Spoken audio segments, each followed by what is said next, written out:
Tapi gini, Bang Hasan, bisa nggak dikatakan seperti banyak sekali saya melihat kepala daerah kita ya, saya melihat bahwa kemudian ketika mereka membuat sesuatu, proses untuk menuntaskannya itu mungkin nggak kelar gitu. Jadi hanya sebatas membangun tapi tidak tuntas. Itu yang pertama. Yang kedua pun kalau sudah dibangun, yang terjadi adalah ketika mereka membangun sesuatu itu sebatas membangun, nggak ada kemudian biaya pemeliharaannya, apa itu sama sekali tidak difikirkan gitu. Yang terjadi sekarang ini banyak sekali di daerah kita itu, misalnya wisata lah, kita bicara itu terbengkalai. Kamar mandinya kotor misalnya, atau apalah yang lain-lain gitu. Belum kita bicara hal-hal yang universal sifatnya gitu. Artinya yang salah di mana ini? Tadi kalau Bang Aksan mengatakan bahwa kemudian ini kita harus terpadu, harus bareng-bareng satu pintu, katakanlah begitu seperti itu. Tetapi apa bisa gitu? Sementara masyarakat kita ini seperti yang dikatakan oleh Pak Prof, tipologi masyarakatnya berbeda-beda ini. Sampai kemudian kerana kepemimpinan masuk ke situ gitu. Betul.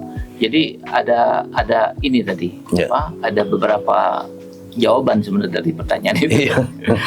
Kita harus pilih ya mana peran pemimpin ya. Tadi kan peran pemimpin itu artinya dengan masyarakat sudah bayar pajak, dikumpul, dipakai oleh pemerintah.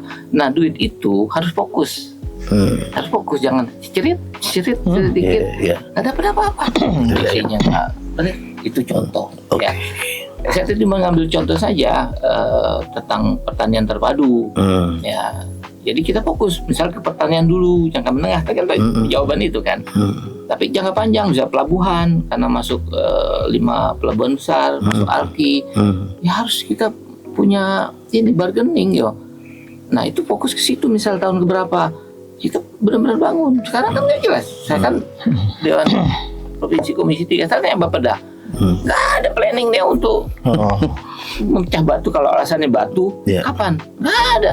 Mereka udah kayaknya nyaman, comfort zone gitu, nggak ada tantangan gitu. Maka sistem di Indonesia ini jangan lama-lama di suatu jabatan gitu. Maka eksekutif itu 2 periode, karena mereka comfort zone, udah nggak jeli lagi melihat masalah gitu. Ya.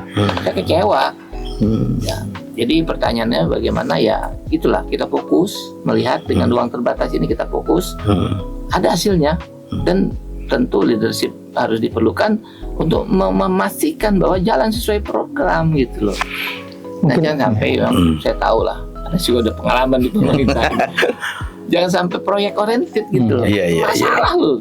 Maka Pak Prof tadi ngomong, dicari pemimpin yang benar-benar tulus membangun daerah kita. Semua bisa jadi pemimpin loh.